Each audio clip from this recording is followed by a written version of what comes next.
Il y a toujours eu des élections présidentielles au Bénin. Cette fois-ci, nous y allons pour accomplir nos devoirs civiques. Et en bon citoyen, le Béninois doit aller voter, accomplir son devoir civique. C'est vrai, il faut préserver la paix de nos frères et sœurs, de nos parents et de nous-mêmes. Les dispositions se prennent déjà. Et il faut dire que dans chaque unité familiale, les sensibilisations ont commencé depuis des temps. Parce qu'il faut partir de l'unité familiale pour rejoindre maintenant la communauté. Le seul langage qui circule, c'est qu'après tout, nous sommes des frères. Nous sommes des frères.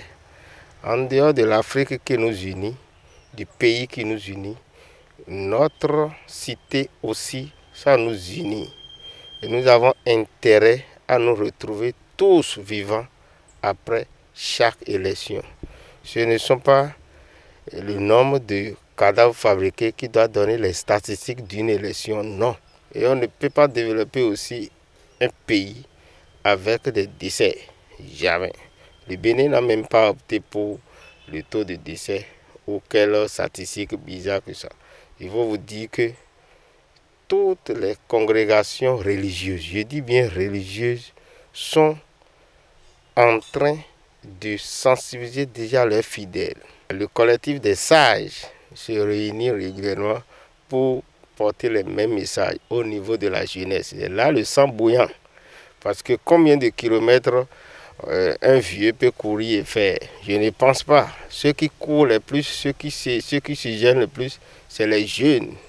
Si je dis jeunes, y compris le sexe féminin, et il faut vous dire qu'au sein de la jeunesse, le message est bien activé.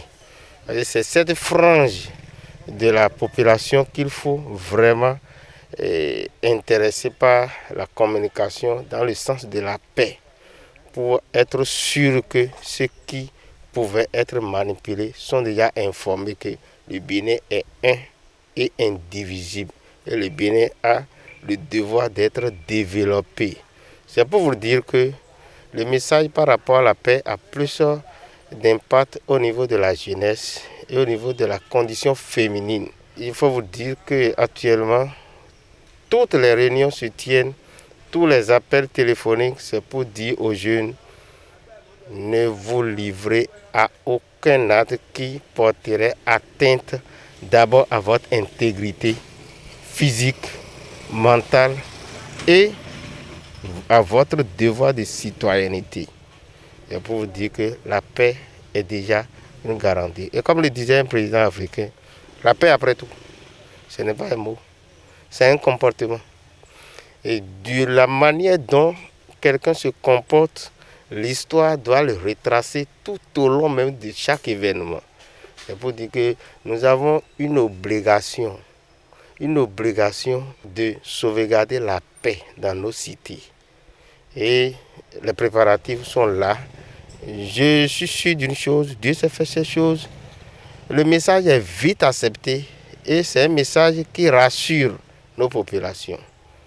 Et je crois qu'au nom du Seigneur, le Bénin doit continuer dans la paix.